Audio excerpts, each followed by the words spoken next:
نماز چھوڑنا کفر اور شرک کے برابر ہے. وَأَقِیمُوا الصَّلَاةَ وَلَا تَکُونُوا مِنَ الْمُشْرِکِینَ، اور نماز قائم کرو اور شرک کرنے والوں میں سے نہ ہو جاؤ. کیوں؟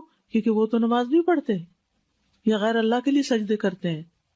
نماز چھوڑنا ایمان سے محرومی ہے. ابن مسعود کہتے ہیں جس نے نماز ترک کی اس کا کوئی دین نہیں. ابو درداء کہتے ہیں جس کی نماز نہیں اس کا ایمان نہیں، اور جس کا وضو نہیں اس کی نماز نہیں. نماز نہ پڑھنا منافقت کی علامت ہے. وَلَا يَأْتُونَ الصَّلَاةَ إِلَّا وَهُمْ كُسَالَىٰ وَلَا يُنْفِقُونَ إِلَّا وَهُمْ كَارِهُونَ.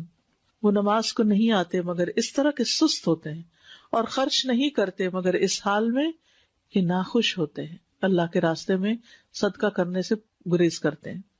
ابن عمر کہتے ہیں کہ جب ہم کسی آدمی کو فجر اور عشاء کی نماز میں حاضر نہ پاتے تو اس کے بارے میں برا گمان کرتے تھے کہ شاید وہ منافق ہو گیا ہے.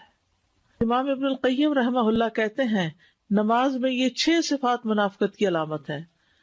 نماز کی طرف جاتے وقت سستی کا مظاہرہ کرنا، نماز ادا کرتے ہوئے لوگوں کو دکھلاوا کرنا، اس کی ادائیگی میں تاخیر کرنا، جلدی جلدی ٹھونگے مارنا، اس میں اللہ کا ذکر کم کرنا، با جماعت نماز پڑھنے سے پیچھے رہنا. پھر جان بوجھ کر نماز چھوڑنے والے سے اللہ کی ذمہ داری کا ختم ہونا. نبی صلی اللہ علیہ وسلم نے فرمایا جان بوجھ کر نماز کو ترک مت کیا کرو، اس لیے کہ جو شخص جان بوجھ کے نماز چھوڑتا ہے اس سے اللہ کا ذمہ ختم ہو جاتا ہے. ایک نماز قضا کرنا بڑے خسارے کا باعث ہے. نبی صلی اللہ علیہ وسلم نے فرمایا جس کی ایک نماز اس سے فوت ہو گئی گویا اس کا مال اور اس کی اولاد فنا ہو گئی. اتنا بڑا ایکسیڈنٹ ہے، اتنا بڑا نقصان دہ ہے، لیکن ہم کبھی اس کو نہیں سمجھتے کہ کتنی بڑی نقصان کی بات ہے. چھوٹی چھوٹی باتوں پہ نماز چھوڑ دیتے. وہ کیا مہمان آ گئے تھے، وہ کیا بس ڈرائیو کر رہے تھے، کہیں نہ کہیں تو روک بھی سکتے تھے. ایک نماز چھوڑنا اعمال کی بربادی کا باعث ہے.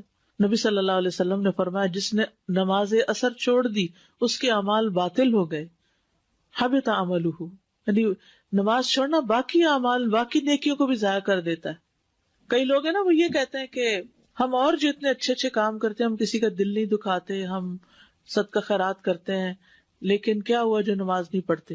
یعنی عام طور پر ان لوگوں کی تعریف زیادہ کی جاتی ہے جو لوگوں کا خیال رکھتے ہیں لیکن نماز پڑھے یا نہ پڑھے. تو ٹھیک ہے، وہ بہت اچھی نیکی ہے، لیکن اس نیکی کی حفاظت تبھی ہوگی جب آپ نماز کی حفاظت کریں گے. اگر آپ نے نماز کی حفاظت نہیں کی تو وہ نیکی بھی ضائع ہو جائے گی. دلوں کی سختی اور غفلت کا باعث. عبداللہ ابن عمر، ابو ہریرہ دونوں بیان کرتے ہیں ان دونوں نے رسول اللہ صلی اللہ علیہ وسلم کو ان کے ممبر کی سیڑھیوں پر فرماتے ہوئے سنا لوگ جمعہ چھوڑنے سے باز آ جائیں ورنہ اللہ ان کے دلوں پہ مہر لگا دے گا، پھر وہ غافلوں میں سے ہو جائیں گے. نماز کے وقت سونے والے کے کان میں شیطان کا پیشاب کرنا. عبداللہ کہتے ہیں کہ نبی صلی اللہ علیہ وسلم کے سامنے ایک شخص کا ذکر کیا گیا کہ وہ صبح تک پڑا سوتا رہا اور نماز کے لیے بھی نہیں اٹھا. آپ نے فرمایا شیطان نے اس کے کان میں پیشاب کر دیا ہے. ابن تیمیہ کہتے ہیں کہ نماز کو چھوڑنے والا چور، بدکار آدمی، شراب نوشی کرنے والے اور نشہ کرنے والے سے بھی زیادہ بدتر ہے. بے نمازی کے لیے موت کی سختیاں. وَالْتَفَّتِ السَّاقُ بِالسَّاقِ إِلَىٰ رَبِّكَ يَوْمَئِذٍ الْمَسَاقُ فَلَا صَدَّقَ وَلَا صَلَّىٰ وَلَٰكِنْ كَذَّبَ وَتَوَلَّىٰ. اور پنڈلی پنڈلی کے ساتھ لپٹ جائے گی، یعنی جب جان کنی کا وقت آئے گا. اس دن تیرے رب ہی کی طرف روانگی ہے، سو نہ اس نے تصدیق کی اور نہ نماز ادا کی، لیکن اس نے جھٹلایا اور منہ پھیرا. پنڈلی کا پنڈلی سے جڑنا جو ہے یہ سختی کی علامت ہے. نماز سے غافل ہونے والے کی قبر میں سزا. سمرہ بن جندب کہتے ہیں کہ نبی صلی اللہ علیہ وسلم نے خواب بیان کرتے ہوئے فرمایا جس کا سر پتھر سے کچلا جا رہا تھا وہ قرآن کا حافظ تھا، مگر وہ قرآن سے غافل ہو گیا اور فرض نماز پڑھے بغیر سو جایا کرتا تھا. استغفر اللہ استغفر اللہ. بے نمازی کا قارون، فرعون، حامان اور ابی ابن خلف کے ساتھ انجام. ایک دن نبی صلی اللہ علیہ وسلم نے نماز کا ذکر کرتے ہوئے فرمایا جو شخص نماز کی پابندی نہیں کرے گا تو وہ اس کے لیے روشنی، دلیل اور نجات کا سبب نہیں بنے گی، اور وہ شخص قیامت کے دن قارون، فرعون، حامان اور ابی ابن خلف کے ساتھ ہوگا.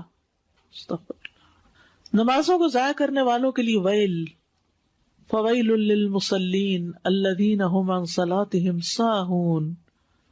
بس ایسے نمازیوں کے لیے ہلاکت ہے جو اپنی نماز سے غافل رہتے ہیں. مصعب بن سعد کہتے ہیں کہ میں نے اپنے والد سے کہا، ابا جان، اللہ تبارک و تعالیٰ کا یہ فرمان ہے، الذین هم عن صلاتهم ساہون، تو ہم میں سے کون ہے جو نہیں بھولتا اور کس کے دل میں خیال نہیں آتے؟ انہوں نے کہا اس کا یہ مطلب نہیں، بلکہ اس آیت سے وقت کا ضائع کرنا مراد ہے، کہ وہ فضول کاموں میں لگا رہے یہاں تک کہ وقت ضائع کر دے. یہ ہے ساہون، دیر کر کے پڑھنا. نماز چھوڑنا اہل جہنم کی صفت ہے. ما سلککم فی سقر قالوا لم نک من المصلین. جنت والے جہنم والوں سے پوچھیں گے تمہیں کیا چیز دوزخ میں لے گئی؟ وہ کہیں گے ہم نماز ادا نہیں کیا کرتے تھے. تو نماز کیا ہے؟